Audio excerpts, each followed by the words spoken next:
We begin tonight with our week-long series, Cities on Fire, which dives into the massive spikes in violence and crime in some of America's greatest cities. And tonight, we are focusing on L.A. And take a look at these astounding numbers. Unbelievable. Shootings up 75% this year over last year. 75%. Gang shootings specifically up 44%, and there have already been 108 homicides.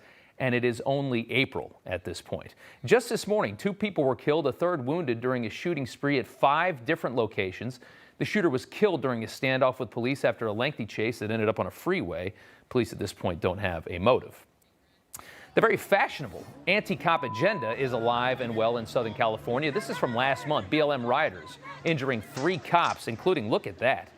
You saw it right there. 1 hit with a microwave. This is the status that we're in right now. This happened on what would have been Breonna Taylor's birthday. Obviously, the Marxist Black Lives Matter movement has done some heavy damage in L.A., but there's also L.A. County's new radical left-wing district attorney, George Gascon. This man is a huge part of the problem. Gascon's campaign was funded by billionaire left-wing donor George Soros, who donated millions to Gascon's 2020 campaign as part of a nationwide push to elect prosecutors who would, quote, pursue criminal justice reform. In reality, perhaps Soros just has some profit agenda in ripping this country apart. You can Google his 60 Minutes interview from years ago, and you'll see who George Soros really is. Some of the Gascon reforms include dramatically reducing the size of the gang unit, again at a time when gang crime is skyrocketing. Gascon also did away with sentencing enhancements for convicted murderers, criminals. What's the impact of that? Well, listen to Desiree Andrade, whose son was murdered just 3 years ago, and his killers could soon be getting parole. They brutally murdered my son. And I don't ever want to stand here and tell my grandkids, you know what, the law changed and I just sat back and watched. Absolutely not. I'm going to fight for him. I just ask you, George Gascon, to please think what you're doing. This is not right. Can you imagine? It's only been 3 years. The simple truth is this: progressives, of which Los Angeles is full of, we know, continue to always deny the reality of the world that they live in. They elect people like George Gascon because they believe criminals really just need a soft touch. They think criminals are the real victims. They think criminals need a mother's touch, somebody understanding. A prosecutor doormat like George Gascon would be perfect for them.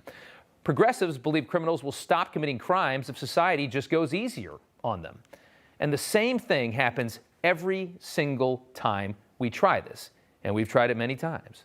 Crime explodes. The situation gets worse and worse until the progressive fools finally admit they're wrong by just not voting in the next election. And that allows in a law and order district attorney and mayor to come in and clean the city up again. And the progressives can kind of just be happy about it, but act like it wasn't their fault that the Republicans are in charge again.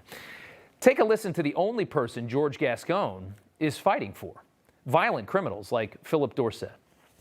It's Monday night right here in New Folsom Sea Facility, right here with my celly. Some white lightning, a little cup, boom. Salute.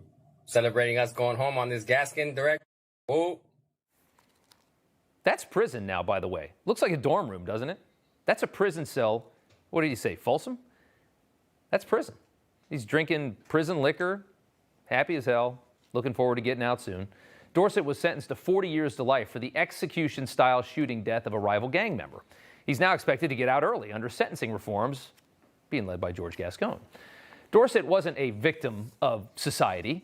He was raised in a very upscale area called Rancho Palos Verdes. Beautiful area. Donald Trump has a golf course there. It's gorgeous. It's right on the ocean.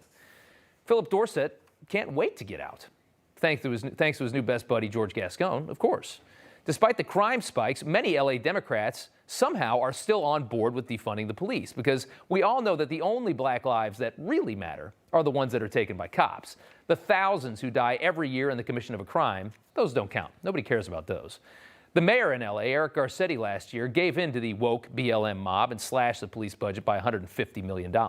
Think for a second how many black lives were lost because of that move. In his State of the City last week, Garcetti says he wants therapists to respond to some 911 calls, not police. So this justice budget funds a new approach we're calling TURN, Therapeutic Unarmed Response for Neighborhoods. That includes a nation-leading partnership with LA County starting next month to send clinicians instead of cops to respond to nonviolent mental health emergencies through 911 24/7. Talk about a job nobody wants, dealing with a crazy person who's had the cops called on them while totally unarmed. Good luck filling those positions.